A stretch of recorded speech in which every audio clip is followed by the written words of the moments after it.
Our WWE SmackDown reviews. I'm sorry I didn't do this yesterday. We just had some technical difficulties yesterday and stuff. But yeah, we're about to do our SmackDown reviews right now. 2 days after SmackDown really just ended, I would say. But yeah, we're about to get into it. Full reviews, and let's get into it right now. And yeah, if you're wondering where the figure video are, I'm sorry about this, but it'll be kind of late because I tried filming it. That's when the technical difficulties really, started doing something like that, and it just froze. So this is coming, but it might come on the weekdays instead of the weekend. So I'm just saying that right now. But yeah, enough talking about that. Let's get into our SmackDown reviews right now. Starting off with Cody saying in the Bloodline, starting off and opening the show, I was clearly advised that Cody said what he said, and he said, I pick you, Jacob Fatu, and so it's he's like, Jacob Fatu, Cody's like, Jacob Fatu, step up, and then Solo's like, oh, I see what you're trying to do. You're trying to make my enforcer turn on me. Well, that's not going to happen. Because I want a match against you. And then Cody's like, oh, and then, the whole Bloodline get in the rings around Cody. Jacob Fatu, Tama Tonga, Tongaloa, the infamous Tongaloa, and then we have DIY come in, and Daniel Gargano and Tommaso Ciampa, and then we have the Street Profits come in the mix with that, and it's just wow. And then they're on Cody's side, but then Nick Aldis comes into play, and he's like, listen, it's going to be Solo versus Cody for the in a steel cage, inside of a steel cage, the WWE Undisputed Championship. And I'm just like, what? And he said it was next week. So I'm like, what? It's going to be next week on SmackDown, the first SmackDown on USA. This is the last SmackDown on Fox. But yeah, this was insane. And then we went to Bayley versus Tiffany Stratton. Tiffany Stratton did do a drop kick on the apron to Bayley. Nia Jax got involved. Bayley did a suicide dive, Nia Jax, until Nia Jax got on the apron. And then Bayley, I guess, got rolled up while Nia Jax was distracting the ref or something. And then Bayley, picks Nia up, does the Rose Plant Bayley picks Tiffany Stratton up, sorry. And then does the Rose Plant DDT to Tiffany Stratton to pick up the victory. And then Bayley wins, so she is, yeah. So I guess Nia Jax, cost Tiffany Stratton there. But yeah. Then we have the return of Giovanni Vinci. And when you're out scouting the summer, that was by accident. But anyways, yeah, we have a Giovanni Vinci, and he comes out, and he comes out. Apollo Crews is in the ring right when the bell rings. And I'm like, right when the bell rings, not even. Apollo Crews rolls up Giovanni Vinci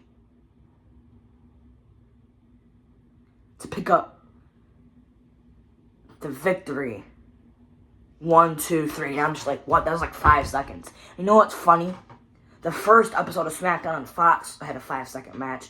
And let me guess, that was Brock Lesnar versus Kofi Kingston. And then the last episode of SmackDown on Fox had a 5-second match, which was this one and Apollo Crews and Giovanni Vinci.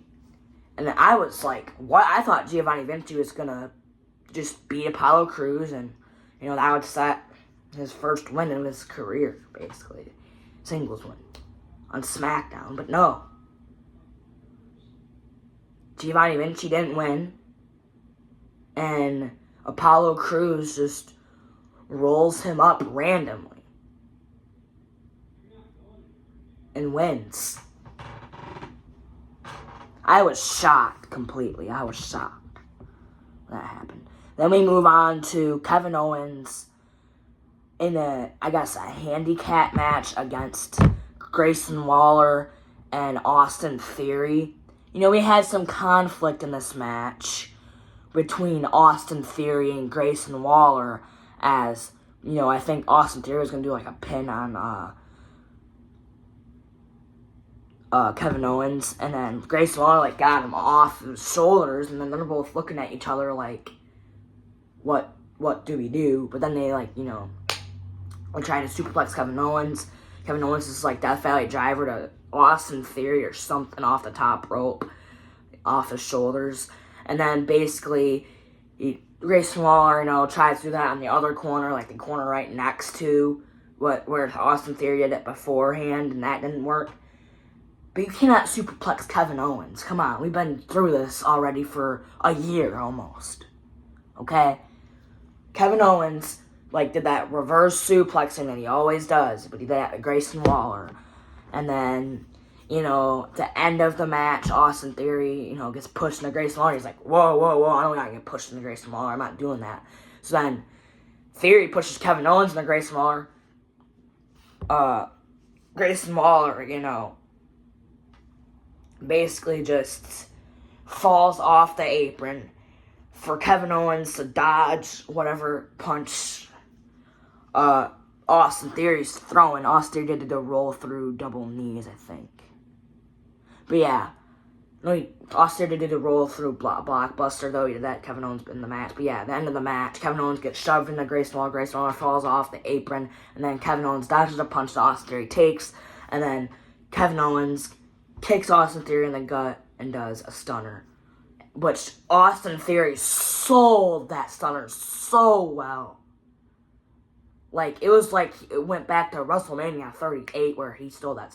Remember when he stole that stunner to Stone Cold? Dude. He sold it like that. And then Kevin Owens pins Austin Theory for the victory. 1, 2, 3. And your winner is Kevin Owens. People. Kevin Owens beats Grayson Waller. Austin Theory.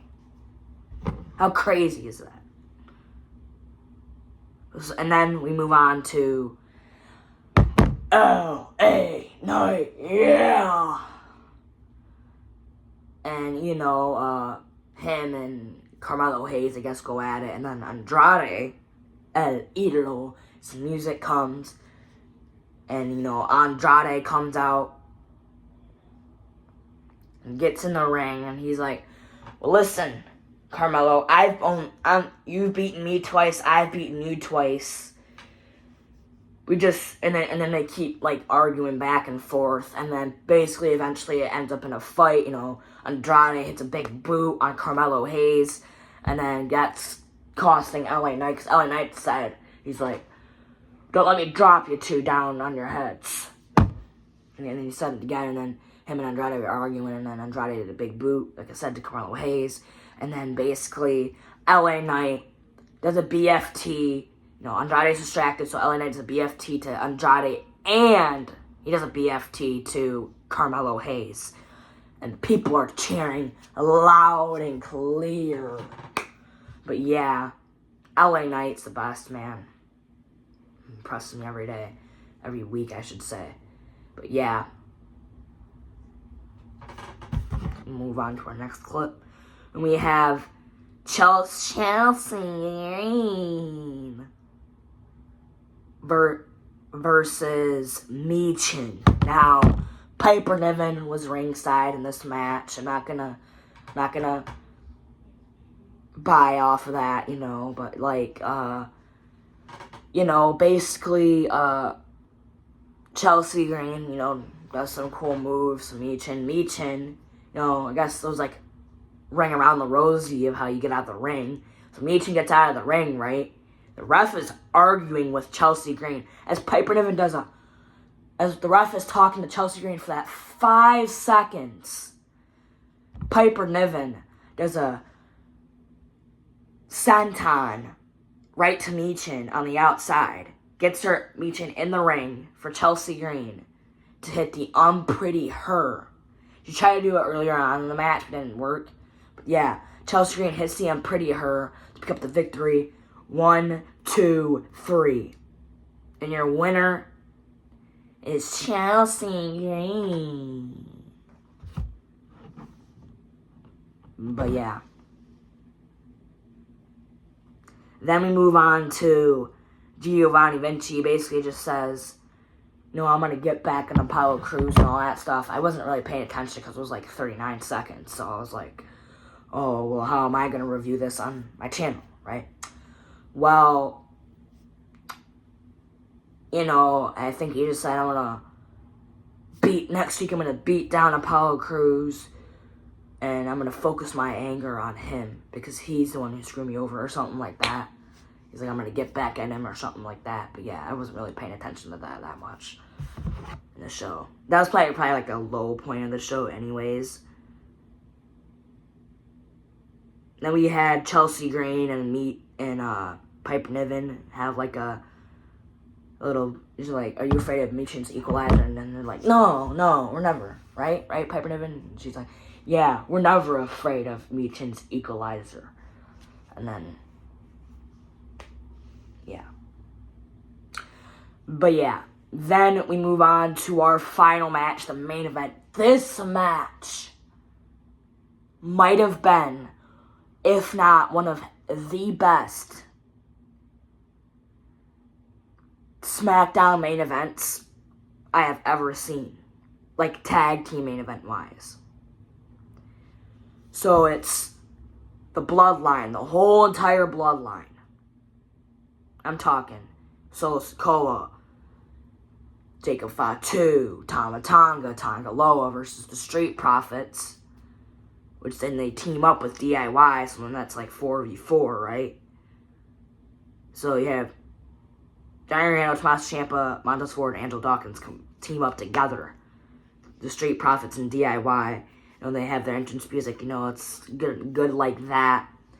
But this match was insane. I mean, I don't even know where I should start. I mean, we had Jacob Fatu do a pop-up Samoan drop to Tommaso Ciampa in the match. We had, I don't even know. I think we had Tama Tonga get superplexed by Tommaso Ciampa onto everybody on the outside. That was insane.